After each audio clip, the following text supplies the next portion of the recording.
Ton petit-déj, c'est peut-être la raison pour laquelle tu ne progresses pas. Dans cette vidéo, aujourd'hui, je vais tout simplement te montrer le petit-déj qui m'a fait passer de 20 à 10% de masse grasse que je prends depuis plus de 1 an et demi et qui me permet de prendre ou perdre du poids durablement sans me prendre la tête. Donc comme vous avez pu le voir dans l'introduction de la vidéo, aujourd'hui, nouveau vlog, notamment sur le petit déjeuner qui m'a permis de passer de 20 à 10% de masse grasse prêt en 10 minutes top chrono que j'utilise littéralement depuis plus de 2 ans, que ce soit en prise ou même en perte de poids. Et aujourd'hui, du coup, je vais tout simplement vous détailler pourquoi ça fonctionne, les quantités, comment le préparer, et vous allez voir que c'est pas si compliqué que ça. Mais comme d'habitude, petit café du matin, petite balade, j'en profite pour me représenter pour ceux qui sont nouveaux ou qui ne me connaissent pas sur la chaîne. Je me présente, je m'appelle, enchanté, je m'appelle Johan, je suis coach sportif depuis plus de 3 ans. Je pratique actuellement le bodybuilding depuis plus de 3 ans aussi et je prépare ma première compétition. Et donc on en profitera pour faire un petit récapépète de la 20e semaine de prep. J'ai accompagné plus de 60 personnes à se transformer physiquement, perdre du poids durablement, mais atteindre leurs objectifs physiques, mais également mental, c'est-à-dire se sentir bien, grâce à mon accompagnement 100% personnalisé qui comprend une nutrition, des entraînements calibrés pour vous et bien évidemment un suivi sur le long terme. Et donc d'ailleurs, si vous êtes intéressé, le lien de mon questionnaire de préqualification est directement disponible dans la description. Comme vous avez pu le voir sur cette chaîne, on parle d'entraînement, on parle de nutrition, on parle d'optimisation. Si le camion me laisse parler, on parle d'optimisation, de tout ce qui pourrait vous aider à atteindre vos objectifs, parfois de lifestyle. Donc si vous voulez arrêter de consommer du contenu qui vous mène nulle part, vous savez ce qu'il vous reste à faire, vous n'avez plus qu'à vous abonner, partager cette vidéo et puis on peut partir sur la suite du sujet. Bon, du coup, comme je vous le disais tout à l'heure, on va se faire un petit récapépète sur où est-ce qu'on en est au niveau de la prep. Actuellement à la 20e semaine de la prep, la 20,5 on peut dire. On est quasi à la fin de la semaine, on est jeudi, ma semaine pour moi s'arrête samedi, donc j'ai le bilan avec Yann samedi. On est à 4 semaines de la compétition, on va dire, alors allez, on dit 4 semaines, 4, 6 et 8 semaines des échéances à venir. Donc on est littéralement sur la dernière ligne droite. Le physique se creuse de plus en plus. Le plan reste toujours le même. On est toujours aux alentours des 2440 calories. Toujours 2 fois 30 minutes de cardio dans la semaine que je fais le mardi et le vendredi. Donc ce sera fait demain parce qu'aujourd'hui on est jeudi. Au niveau des entraînements, en fait des fois ça peut être un peu le jour et la nuit dans le sens où j'ai de l'énergie, j'ai de l'envie, dans le sens où j'ai la flemme, j'ai pas envie. Donc littéralement la séance d'hier c'était un petit peu ça.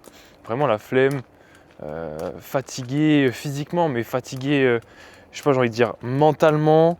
J'ai l'impression d'être très très très irritable à la moindre petite chose. Je suis chiant, déjà que je suis chiant de base. Alors là je me trouve encore plus chiant. Donc honnêtement pour tout mon entourage qui regarde qui regarde les vidéos, je m'excuse vraiment. Ça c'est quelque chose, je pense qu'on pourra parler un peu plus en détail, l'envers du décor d'une prep, hormis d'atteindre un physique, allez je vais dire exceptionnel, parce que pour le commun des mortels, arriver avec un taux de masse grasse et afficher un physique comme celui-ci, c'est pas donné à tout le monde. Voilà, il y a quand même une petite contrepartie. Ouais, vous affichez un physique de malade, mais ouais, vous êtes fatigué, ouais, mentalement c'est dur. Potentiellement, il peut y avoir la faim. Dans mon cas, pour le moment, ça va, pas d'ajustement, mais je pense que ça ne devrait tarder. Le poids est toujours aux alentours des 75 kg. Je ne suis pas descendu en dessous de 75. Pour le moment, je n'ai pas encore vu le 74, mais en moyenne, le poids descend bien, on va dire, sur les semaines précédentes. Là, il fluctue un petit peu, 75,5, 75,7, 75,3.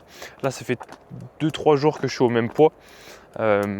Donc on verra bien certainement au prochain bilan s'il y a ajustement, mais s'il y a ajustement, oui chef, j'effectuerai. Donc voilà un peu si je pouvais vous résumer cette 20e semaine de prépa. Honnêtement, il en reste encore 8. Est-ce que c'est dur? Oui. Est-ce que j'ai d'autres choix? Non, parce que c'est ce que j'aime et c'est vraiment le process que j'aime. Voilà, comme je vous dis, il y a des bienfaits, il y a des mauvais faits. Je ne sais pas si ça se dit. Mais voilà. Sinon, je suis en place. Le physique bouge très bien. Je suis très content du physique que j'affiche maintenant. Donc je pense que je ne pourrais que l'être encore plus le jour des échéances. Au niveau du posing, je suis au carré grâce à Romain et puis j'essaie de pratiquer très régulièrement. Donc c'est plutôt de bons présages, on va dire. Donc voilà, si je pouvais vous faire un petit résumé de comment ça s'est passé ces dernières semaines. Écoutez, je finis mon tour comme d'habitude, je finis mon café et du coup on se retrouvera dans la cuisine pour le petit déjeuner prêt en 10 minutes top chrono qui vous fera perdre ou même prendre du poids, peu importe votre objectif, durablement et surtout efficacement. Donc à tout de suite. Bon, avant qu'on commence, on va se poser là. Il y avait quelque chose que je voulais vraiment remettre au contexte avant de pouvoir passer sur la recette. Et les choses que je vois énormément, que ce soit chez des personnes avec lesquelles je discute sur les réseaux sociaux ou même encore mes clients, c'est qu'il y a tout le temps le même problème. Il y en a même plusieurs. Déjà, dans un premier temps, vous avez les matins où vous êtes pressé. Il y a beaucoup de personnes, ça leur arrive tout simplement de skipper le petit déjeuner. Vous ne prenez pas de petit déjeuner, vous prenez juste un café et vous partez. Ou alors vous mangez un truc rapide, une barre de céréales, des céréales, et en fait ça se transforme vite en des aliments qui ne sont pas, on va dire, je ne vais pas dire bénéfiques, mais c'est un peu contre-productif. Forcément la conséquence après ça, c'est qu'il y a la faim qui va arriver très vite, donc littéralement souvent 2 heures après. Et c'est là que les grignotages commencent à rentrer en compte et que vous aviez dépassé quasiment plus de la moitié de votre total calorique alors qu'on n'est même pas à la moitié de la journée. Ensuite, vous avez le choix permanent, c'est-à-dire que vous arrivez dans votre cuisine et vous ne savez pas quoi manger. Vous avez une multitude de choix et le fait d'avoir une multitude de choix, ça va vous prendre énormément d'énergie mentale et vous allez faire justement les mauvais choix alors que si vous aviez un petit déjeuner déjà prédéfini, même quasiment près la veille, vous gagnerez du temps et surtout vous gagnerez de l'énergie mentale. Moins de choix, moins de craquage, moins de friction, plus de progrès. Ensuite, vous avez les personnes sur la fausse piste. Qu'est-ce que j'appelle fausse piste? Beaucoup de personnes à l'heure actuelle pensent encore qu'il faudrait sauter des repas pour perdre du poids. En soi, c'est pas une mauvaise méthode, mais je pense qu'il faut apporter un petit peu de nuance là-dessus. Parce que la plupart des gens qui font ça, elles arrivent souvent à midi et elles ont déjà grignoté et comme je disais précédemment, dépassé leur apport calorique alors qu'on n'est même pas à la moitié de la journée. Et ça, c'est un problème. Souvent, la meilleure chose à faire, c'est l'inverse. Ne surtout pas sauter de petit déjeuner. Et donc là-dedans, le vrai enjeu, c'est que ton premier repas, c'est celui qui va dicter et influencer toutes les hormones autour de la faim sur les 12 prochaines heures. Et ça, c'est pas à négliger. Si je peux vous expliquer un petit peu plus concrètement comment ça se passe au niveau des hormones de la faim, vous en avez 2 principales. La gréline, celle qui te dit faut manger, j'ai la dalle, et la leptine qui te dit stop, on est ok. Tout simplement, l'hormone de la faim et l'hormone de la satiété. Et donc du coup, le repas du matin, c'est celui qui va permettre de réguler toutes tes hormones de la faim toute la journée. Donc forcément, si tu sautes un repas, ta gréline, donc l'hormone qui te donne faim, va rester élevée toute la journée. Tu vas avoir faim, tu vas arriver sur des craquages jusqu'au soir. Et c'est là où justement, même si tu n'as pas énormément mangé la journée, que tu vas pouvoir te lâcher sur des aliments riches en calories et donc dépasser ton total calorique. Et si je peux te sortir une étude de 12 semaines sur des personnes qui ont mangé littéralement la même chose tous les matins, elles ont perdu 40% de poids en plus que les personnes qui avaient des repas plus ou moins flexibles. Et il y a une explication très claire à tout ça, un repas fixe, 0 décision, 0 charge mentale. En moyenne, on prend 200 décisions alimentaires par jour. Donc si ton petit déjeuner est déjà prêt et fixe et tu sais déjà quoi manger, ça t'enlève une grosse partie des décisions de toute ta journée. Et d'ailleurs, j'en profite si vous ne savez pas comment calculer vos calories pour être en surplus ou en déficit, j'ai créé un calculateur spécialement pour ça. Donc si vous voulez le recevoir gratuitement, vous avez toutes les informations directement dans la description. Bon, très simple, je vais vous proposer 2 petits déjeuners. Dans un premier temps, mon petit déjeuner sur les jours off. Très simple. Des flocons d'avoine pour avoir une source de glucides. Des œufs pour avoir une bonne source de protéines et surtout une bonne source de lipides. Du fromage blanc 0% également pour une bonne source de protéines pour avoir une meilleure satiété tout au long de la matinée. Et surtout une source de fibres, en l'occurrence des framboises.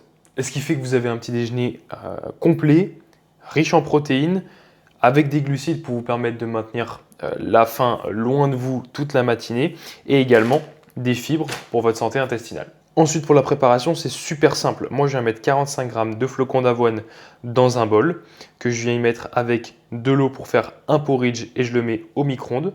Une fois que c'est prêt et que j'ai la consistance souhaitée, j'y rajoute un petit peu de cannelle par-dessus. Ensuite, je mets 300 g de fromage blanc 0% et j'y rajoute mes 100 g de fruits rouges. Avant ça, au préalable, j'ai fait chauffer ma poêle et je peux y rajouter mes 2 œufs que je vais venir faire au plat. Également, si je peux vous donner une petite variante, vous pouvez remplacer par une dose de whey si vous voulez gagner un petit peu de temps. C'est la même logique et ça prend même pas 5 minutes. Et ensuite, pour mon petit déjeuner sur les jours d'entraînement, c'est encore plus facile. 3 tranches de pain de mie, 3 œufs, 250 g de fromage blanc 0% et 100 g de framboises. C'est juste que je remplace du coup tout simplement les flocons d'avoine par les tranches de pain de mie. Vous n'avez plus qu'à les mettre tranquillement au grille-pain. Pendant ce temps-là, vous n'avez plus qu'à faire chauffer vos œufs et vous servir le fromage blanc et les framboises. Et pareil, on est encore une nouvelle fois sur un repas quasi prêt en 5-10 minutes, complet, riche en protéines, riche en fibres et surtout avec des glucides pour vous permettre de tenir tout au long de la matinée. Et donc voilà, ce qui fait que vous avez littéralement 2 petits déjeuners complets, riches en protéines, comme je le disais, avec des fibres pour vous permettre de tenir tout au long de la journée. Et c'est bel et bien ça qui vous permettra de perdre du poids ou en l'occurrence de prendre du poids durablement. Vous avez donc 2 alternatives. Mon conseil, bien évidemment, les tester sur 7 à 14 jours, voir s'ils vous conviennent. Et également aussi, je vous ai donné mes quantités, mais ce sont mes quantités. Prenez bien en compte qu'il faut que vous adaptiez ça à vous. Sur ce, c'est tout ce que j'avais à vous redire là-dessus sur ce petit déjeuner. Je pense que je vais bien me régaler. Bon, comme vous avez pu le voir, ça prend littéralement 10 minutes et maintenant vous n'avez plus qu'à l'appliquer. Mais je suis encore persuadé que beaucoup trop de personnes vont regarder cette vidéo sans appliquer concrètement ce que je dis et elles vont du coup rester bloquées et ne pas progresser. Et c'est exactement là que j'interviens grâce à mon accompagnement personnalisé qui comprend une nutrition calibrée en fonction de vos objectifs, de vos problématiques, mais également de tout ce qui touche à votre quotidien. Le but, adapter au mieux la nutrition ou encore même les entraînements à vous et pas l'inverse. Donc si vous êtes intéressé, le lien de mon questionnaire de préqualification est directement disponible dans la description. Une fois rempli, je vous recontacterai si si je juge que mon accompagnement est fait pour vous. Dans ces cas-là, nous pourrions travailler ensemble et bien évidemment, à condition que vous soyez motivé. Sur ce, c'est l'heure du petit déjeuner. J'espère que cette petite vidéo vous a plu. Si c'est le cas, n'hésitez pas à la liker, à partager la vidéo et à également la proposer à vos amis. Sur ce, c'était Johan. Je vous souhaite une très bonne fin de vidéo et puis je vous dis à très vite.